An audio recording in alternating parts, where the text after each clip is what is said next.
The sun may have set over our city this evening, but as Eugene Debs once said, I can see the dawn of a better day for humanity. For as long as we can remember, the working people of New York have been told by the wealthy and the well-connected that power does not belong in their hands. Fingers bruised from lifting boxes on the warehouse floor, palms calloused from delivery bike handlebars, knuckles scarred with kitchen burns. These are not hands that have been allowed to hold power. And yet, over the last 12 months, you have dared to reach for something greater. Tonight, against all odds, we have grasped it. The future is in our hands. My friends, we have toppled a political dynasty.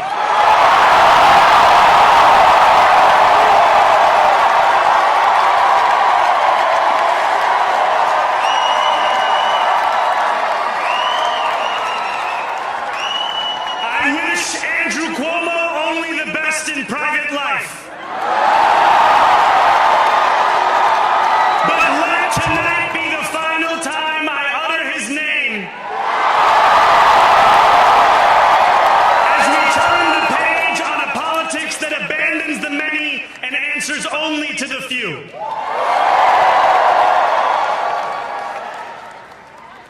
New York, tonight you have delivered a mandate for change. A mandate for a new kind of politics. A mandate for a city we can afford.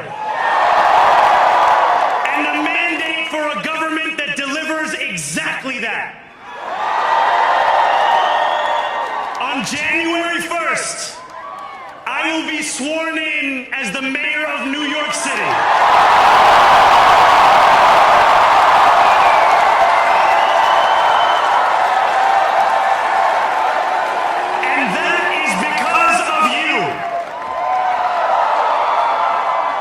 So before I say anything else, I must say this.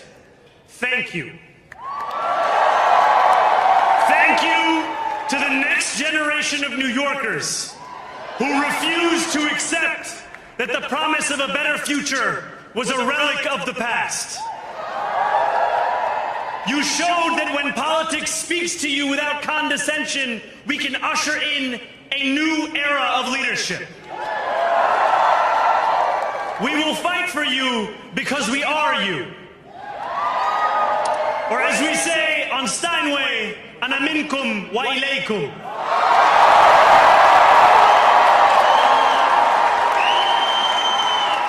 Thank you to those so often forgotten by the politics of our city who made this movement their own. I speak of Yemeni bodega owners and Mexican abuelas, Senegalese taxi drivers and Uzbek nurses, Trinidadian line cooks and Ethiopian aunties. Yes, aunties. To every New Yorker in Kensington and Midwood and Hunts Point, know this. This city is your city, and this democracy is yours too. This campaign is about people like Wesley, an 1199 organizer I met outside of Elmhurst Hospital on Thursday night.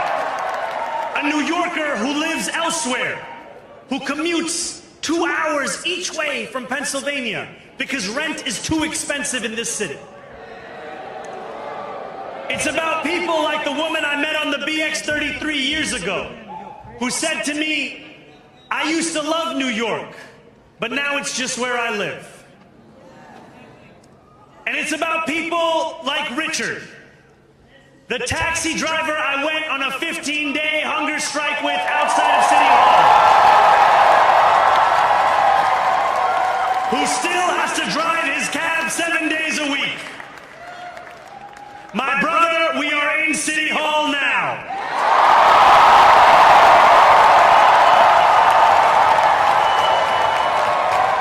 This victory is for all of them. And it's for all of you. The more than 100,000 volunteers who built this campaign into an unstoppable force. Because of you, we will make this city one that working people can love and live in again. With every door knocked, every petition signature earned, and every hard-earned conversation, you eroded the cynicism that has come to define our politics. Now I know that I have asked for much from you over this last year. Time and again, you have answered my calls. But I have one final request. New York City, breathe this moment in. We have held our breath for longer than we know. We have held it in anticipation of defeat. Held it because the air has been knocked out of our lungs too many times to count. Held it because we cannot afford to exhale. Thanks to all of those who sacrificed so much, we are breathing in the air of a city that has been reborn.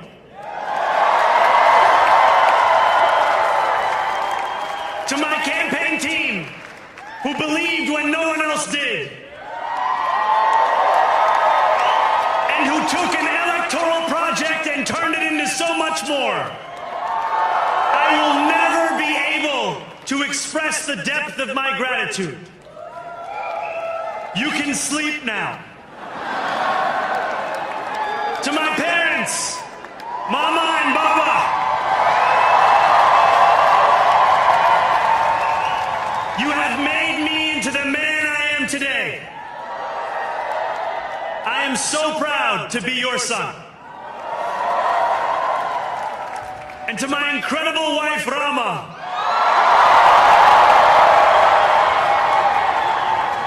Hayati, there is no one I would rather have by my side in this moment and in every moment.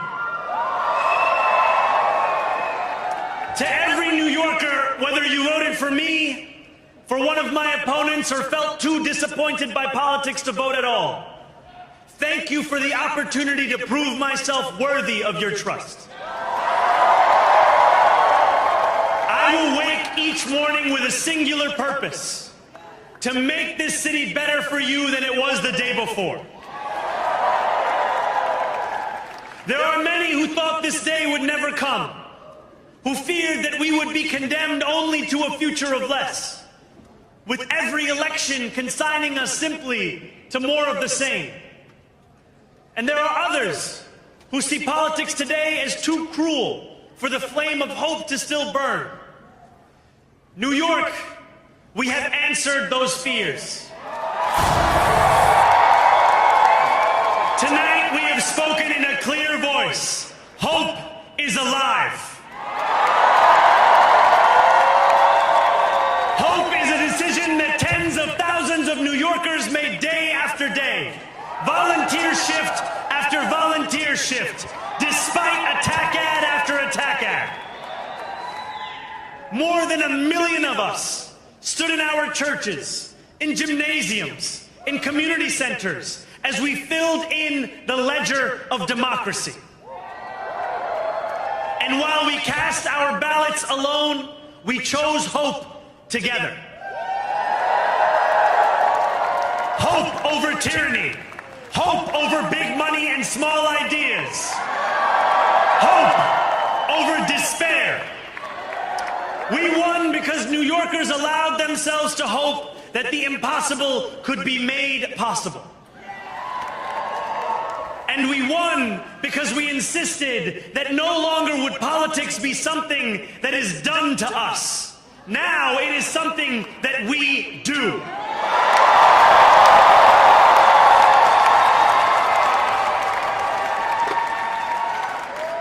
Standing before you, I think of the words of Jawaharlal Nehru. A moment comes but rarely in history when we step out from the old to the new, when an age ends and when the soul of a nation long suppressed finds utterance. Tonight we have stepped out from the old into the new. So let us speak now with clarity and conviction that cannot be misunderstood about what this new age will deliver and for whom. This will be an age where New Yorkers expect from their leaders a bold vision of what we will achieve, rather than a list of excuses for what we are too timid to attempt. Central to that vision will be the most ambitious agenda to tackle the cost of living crisis that this city has seen since the days of Figueroa LaGuardia.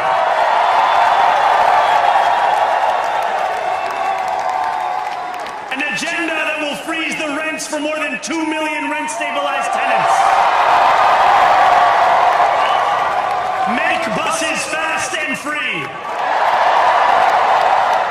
And deliver universal child care across our city.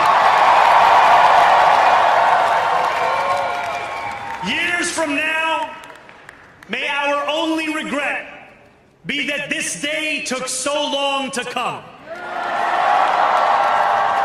This new age will be one of relentless improvement. We will hire thousands more teachers.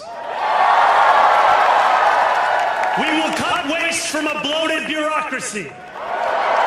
We will work tirelessly to make lights shine again in the hallways of NYCHA developments where they have long flickered. Safety and justice will go hand in hand as we work with police officers to reduce crime and create a department of community safety that tackles the mental health crisis and homelessness crises head on. Excellence will become the expectation across government, not the exception. In this new age we make for ourselves, we will refuse to allow those who traffic in division and hate to pit us against one another. In this moment of political darkness, New York will be the light. Here, we believe in standing up for those we love. Whether you are an immigrant, a member of the trans community, one of the many black women that Donald Trump has fired from a federal job, a single mom still waiting for the cost of groceries to go down, or anyone else with their back against the wall, your struggle is ours too. And we will build a city hall that stands steadfast alongside Jewish New Yorkers and does not waver in the fight against the scourge of anti-Semitism. Where the more than 1 million Muslims know that they belong. Not just in the 5 boroughs of this city, but in the halls of power. No more will New York be a city where you can traffic in Islamophobia and win an election.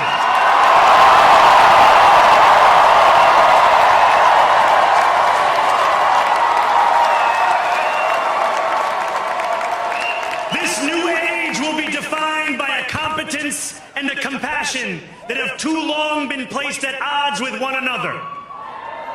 We will prove that there is no problem too large for government to solve and no concern too small for it to care about.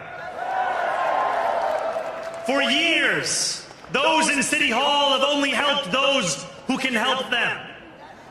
But on January 1st, we will usher in a city government that helps everyone.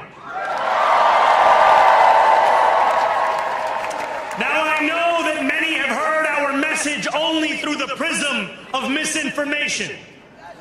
Tens of millions of dollars have been spent to redefine reality and to convince our neighbors that this new age is something that should frighten them.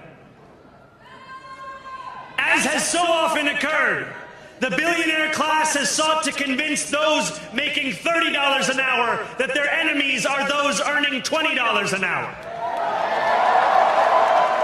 They want the people to fight amongst ourselves so that we remain distracted from the work of remaking a long broken system. We refuse to let them dictate the rules of the game anymore. They can play by the same rules as the rest of us. Together, we will usher in a generation of change.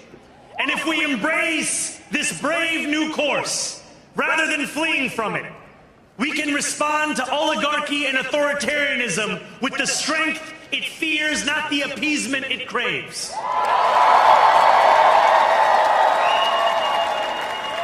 After all, if anyone can show a nation betrayed by Donald Trump how to defeat him, it is the city that gave rise to him.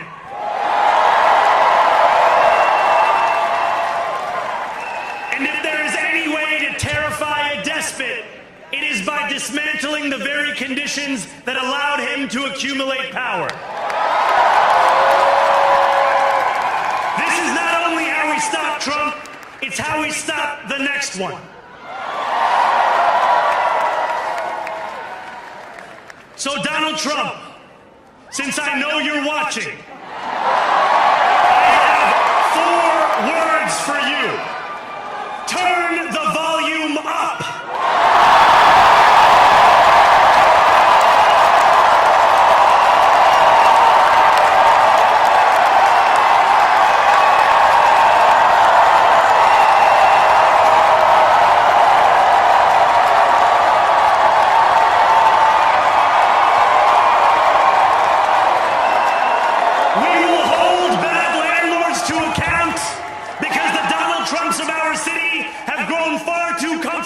Taking advantage of their tenants. We will put an end to the culture of corruption that has allowed billionaires like Trump to evade taxation and exploit tax breaks.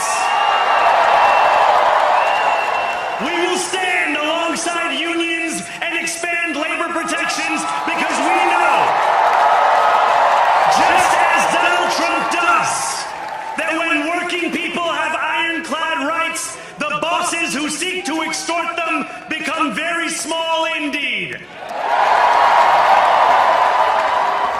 New York will remain a city of immigrants, a city built by immigrants, powered by immigrants, and as of tonight, led by an immigrant.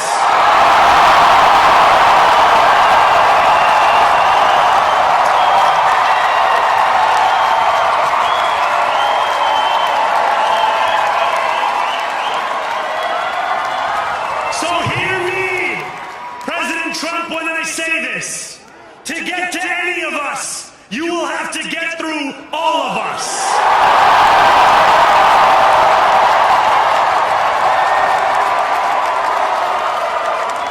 When we enter City Hall in 58 days, expectations will be high. We will meet them. A great New Yorker once said that while you campaign in poetry, you govern in prose. If that must be true, let the prose we write still rhyme and let us build a shining city for all. And we must chart a new path, as bold as the one we have already traveled. After all, the conventional wisdom would tell you that I am far from the perfect candidate. I am young, despite my best efforts to grow older. I am Muslim. I am a democratic socialist. And most damning of all, I refuse to apologize for any of this.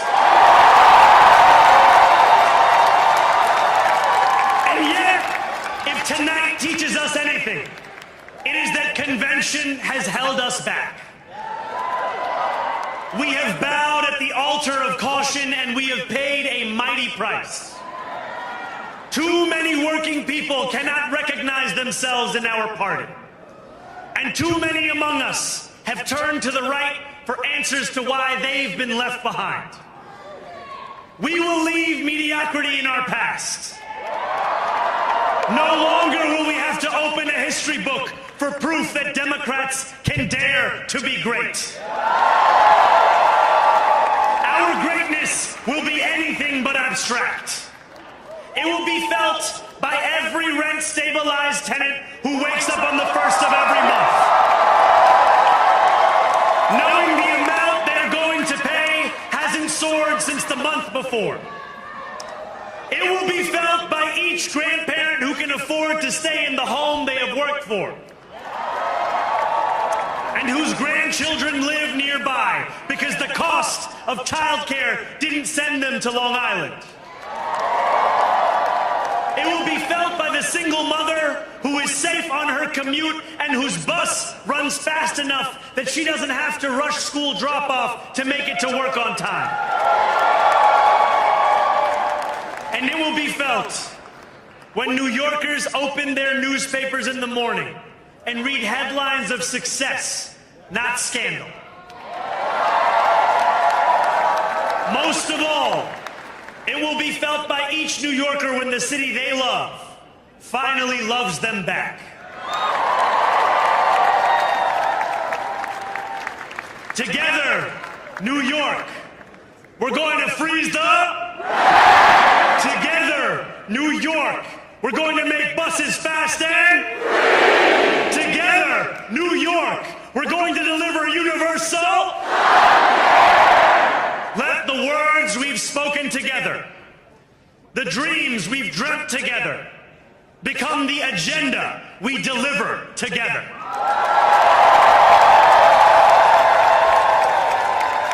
New York, this power, it's yours.